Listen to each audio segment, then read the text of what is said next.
Hello, Bill and Marlene here for the Human Ecology Project. There are so many aspects of the natural environment that we acknowledge are essential, but we're choosing to neglect. One of these is water. Water is around us and within us. Along with the air we breathe, water is essential for human life and health and must be classified as a nutrient. It's so strange that we're taking this for granted. All life is dependent on water. It's the sea we evolved out of, what we are surrounded with in our mother's womb, and what drives the most important chemical reactions in the body. Today, we want to explore what we know about water and why we need to start paying attention to what's actually happening to this essential and invaluable life-giving part of nature. So let's dive right in.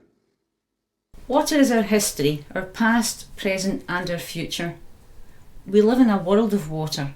All life on planet Earth emerged in the nutrient water of the ancient seas. Without water, Earth would be a dead planet. Photosynthesis began more than 2.5 billion years ago, producing oxygen. With the evolution of plants, the atmosphere was created. This oxygen laid the foundation for the creation of an environment that could support complex life. First came single-celled microbes, and then more than a billion years later, complex organisms. All this exciting and miraculous creation occurred in the waters of the earth. The modern oceans cover 70% of the surface of Earth and hold about 96% of the world's waters. Water also exists within all living creatures, as vapour in the atmosphere and in the deep aquifers beneath the surface. Water is always moving. Ocean currents, tidal surge, river flow and evaporation all keep water in a constant motion. The rotation of the planet, the orbit of the moon and the gravity of the sun all influence this movement. Together with the photosynthesis of plants, this movement aerates water, adding oxygen, and this enlivens the water and purifies it. Much of the purification happens as water is allowed to filter through layers of soil, sand and rock. This is a process that has provided clean and nourishing water for centuries, and it's sustained both plants and animals. Plankton and other sea creatures produce roughly 50% of all the oxygen on Earth. If the water is not allowed to complete its journey through the natural process, the water is not only contaminated by chemicals, but loses its vitality, represented by the levels of acids, metals and oxygen. The ocean currents act to transport warm water from the equatorial areas of the seas and move them toward the poles. This movement of warm and cold waters is a major influence on the global climate. The oceans counteract the uneven distribution of solar heat reaching the Earth's surface. If we think of the soil of the planet as a huge digestive system, the forests and sea plants are the lungs, and the seas and rivers are the circulatory system. Later on, we will discuss the implications of clean water and personal hydration, but first, we must understand the current state of water in the modern world. The fact that clean water is essential to all life seems lost in the rush to misuse and monetize this valuable resource. We labor under the fantasy that water is anything that's fluid and clear, and that it is an endless supply. The simple fact is that water resources are dwindling. We're wasting water available at an increased rate, and that water pollution is increasing as a problem to all animal life. Water pollution occurs when any harmful substance, either chemical or biological, degrades the water, making it toxic. The incidence and impact of this pollution is vastly underreported. The number of people who die from drinking polluted water exceeds the number killed by war and all forms of violence. Our assumption is that this is only a problem of poor countries with an inadequate infrastructure and poor public hygiene. This is a mistake. The issue of clean water is rising in societies all around the world. Drinkable water resources are finite. Only 1% of the world's fresh water is accessible to us, and the danger to this supply is rising at a fast rate. The most important sources of water pollution are the treatment of human waste, industrial effluent, and agricultural wastes. Consider this. In the United Kingdom, there were 825 untreated sewage discharges every day into rivers and sea. These discharges included human waste, wet wipes and sanitary products, microplastics, drugs, and pathogens. This danger to public health is the result of a criminal lack of investment in the infrastructure needed to clean up the water and a lack of control over industrial discharge. This is not a problem limited to the United Kingdom. Nearly half of the rivers and streams of the United States are considered to be polluted to use for drinking, swimming, or recreation. The pollution also kills all aquatic life, rendering the water a dead zone. An increasing number of rivers and streams are virtual dead zones. Runoff from agriculture should worry us greatly and make us rethink the foods we choose. The concern is with the pesticides, herbicides, and chemical fertilizers used in conventional farming, and the waste products of the 80 billion animals raised yearly for human consumption, as well as the excessive and wasteful use of water. Over 3 billion tons of animal manure are produced each year. This excrement is a major pollutant to both air and water. All of this must go somewhere. It doesn't magically disappear. It's flushed in streams or it's buried in soil. The value of this excrement as a fertilizer for plant growth is hampered by the large percentage of pathogens it can contain. These include Salmonella, E. coli, and Listeria. These toxic products are routinely discharged into rivers. As one of the foundational elements of a healthy environment, the relationship between clean water and personal health needs to be appreciated. We are nurtured in our mother's womb. The environment we float in is like the ancient seas we evolved out of. For the first months of our life, we only drink our mother's milk. We are ushered into the world by the waters of life. Water is an essential nutrient for the body. Among its functions are transporting nutrients and oxygen throughout the body, regulating body temperature, controlling heart rate and blood pressure, lubricating joints, protecting organs and tissues, creating saliva, and removing waste and toxins. Drinking adequate amounts of clean, pure water is the best way to receive the best results from a good diet. If the diet lacks proper water, then the kidneys and liver suffer. These organs are also at risk if there is an abundance of either organic or inorganic toxins. As part of the filtering process, these organs become a storage for toxins that then produce disease.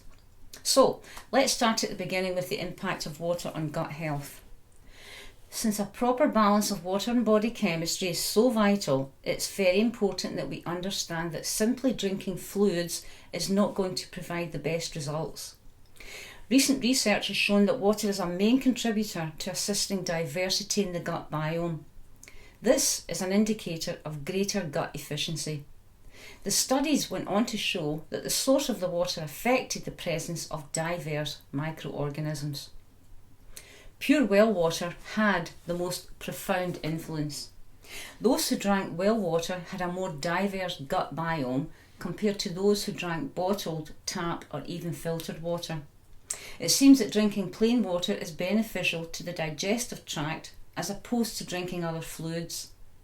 The popular idea that drinking smoothies, flavoured drinks, or tea, coffee, or fruit juice for hydration is way off the mark. We need water. Eating a plant-based diet, such as our human ecology diet, adds another link to the issue of gut health and water. Having abundant fibre in the diet allows water to be stored in the intestines, making it easier for the body to self-regulate water needs. Water absorbed by fibre also lubricates the gut and helps in the formation of healthy stools for excretion. Some common drinks that are problematic to hydration are those that are diuretic, in other words, that increase the release of fluids through urination. More than a couple of cups of coffee a day can irritate the kidneys, bladder, and increase urination. The most common diuretic consumed is alcohol. Aside from the fact that alcoholic drinks have a high concentration of sugars, they are diuretic and undermine good hydration if consumed daily or in excess. A good thing to know is that proper hydration does not happen in direct relationship to thirst. The most important aspect of hydration happens at the level of the cell.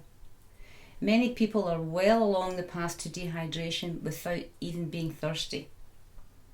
The concentration of soluble nutrients in the blood are determined by the level of water. If there is adequate hydration, the cell can absorb water to maintain its shape and its function. This has very important implications to both body and mind. 85% of your brain tissue is water. If you're dehydrated, both your body and your mind will be stressed. Cellular dehydration is most common as we age. As little as a 2% decrease in brain hydration can contribute to short-term memory loss and a lack of cognitive function. This is a natural process of aging. When we start life, we have a higher percentage of water, and as we age, it decreases. We dry out. So it's very important to keep hydrated for a long and healthy life. Given the importance of water to our life and the health of the planet, we need to be mindful of how we can help in the conservation and sustainability of this precious resource. Even though humans around the world need clean water to survive, only 1 in 9 people around the globe get it. As far back as 2010, the United Nations recognized that more people were dying from lack of water than from acts of violence, including war.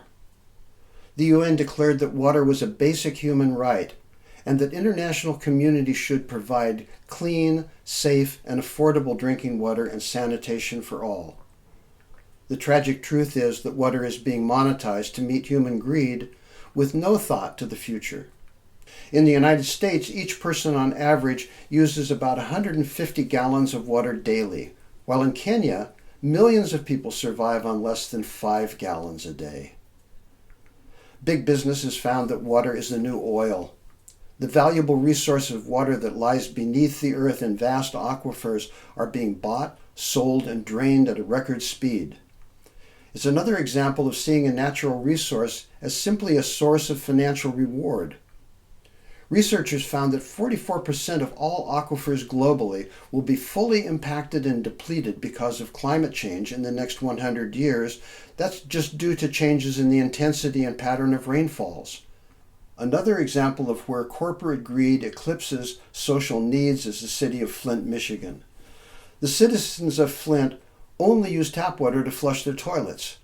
The tap water is over 800 times the limit for lead poisoning. This toxic water greatly impacts not only physical health but also mental functions.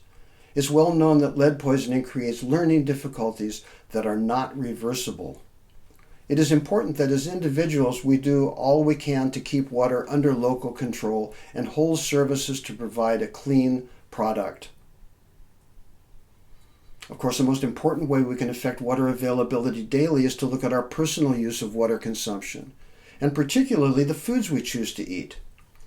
Water is a primary ingredient in the production of all foods, whether it's used for growing plants, given to animals, or used in processing. This measurement is called virtual water. The largest single component of virtual water in our food supply is the production of animal-sourced meat, eggs, and dairy. Consider these examples. It takes 15,400 liters of water to produce 1 kilo of beef, 4,300 liters of water to produce 1 kilo of chicken, 3,200 liters of water to produce 1 kilo of eggs, and 1,000 liters to produce 1 liter of milk. So if we imagine a hamburger with hamburger and cheese and tomato and lettuce, there's 3,000 liters of water just for that burger. Compare this with 2,400 liters of water to produce 1 kilo of rice, or 223 for a kilo of cabbage. Most vegetables don't use more than 300 liters of water to produce a kilo of product. So, once again we see that the food we choose to eat has a fundamental impact on the health of society and the environment. This is simply another reason why, if we are concerned with the future of the natural world, we want to help create a sustainable environment for future generations, we must stop the killing of non-human life. 70% of freshwater use is for agriculture. We need to pay attention. One person who goes vegan can save approximately 2,119 gallons of water every year. Here's a picture of a 500,000 gallon water tank. Notice the size of the people on the tank. The water that 2 people could save every year would come very close to filling this tank by simply avoiding the consumption of animal food. Notice how small the people in the picture are. There are actions to clean up our water supplies that must be done by government and business. We should all be alert and do our best to influence those decisions. Usually we're told that it's the water use in the home that's the problem. This is not the case. There are so many actions we can take daily to help conserve the water resources that we do have. As we've already discussed our water footprint on the food we eat, the solution is just very simple. Remove all meat, dairy and eggs from your diet, and you can reference our website for information on eating a healthy vegan diet. So let our friends and families know about the changes that need to happen to clean up our water. Buy a filter for home use. They come in a variety of construction, price and effectiveness. Ideally, you want to have a filter that removes viruses, pharmaceuticals, herbicides and pesticides, as well as heavy metals and foul tastes. Buy a portable bottle. Take your water with you. Please don't buy plastic bottled water. The amount of water that's used to pump, manufacture and distribute means that 1 litre bottle of water takes 5 litres of water to be produced. Try and eat seasonal and local, organic foods as well, as much as possible. Organic growers do not use the toxic chemical that are leaching into local water. Seasonal food saves extra transportation costs, among many other wonderful things. Be careful not to flush medications, household chemicals, etc. down the drain or the toilet. Avoid the use of toxic herbicides and pesticides in your home and garden. Use biodegradable products for household tasks such as washing dishes and washing your clothes. Cleanliness is important, but long showers and baths are simply wasteful. Our water footprint is impacted by most purchasing decisions that we make. Almost all manufactured goods require water use in sourcing materials and manufacturing. The more we disengage from the consumer-driven world, the more we help in the conservation of our living environment. The undeniable result of our exploration of this issue is that food is central to all the personal, social and environmental problems that we face. We hope you found this video helpful and practical. It's essential that we all work together to create a healthy world for humans and non-humans alike. Don't forget, if you want to share this information with friends, family, or your community, download the video of our multimedia workbook with lots of good research about water. And we'll see you soon with another look at the world around us and within us. Thanks very much for watching.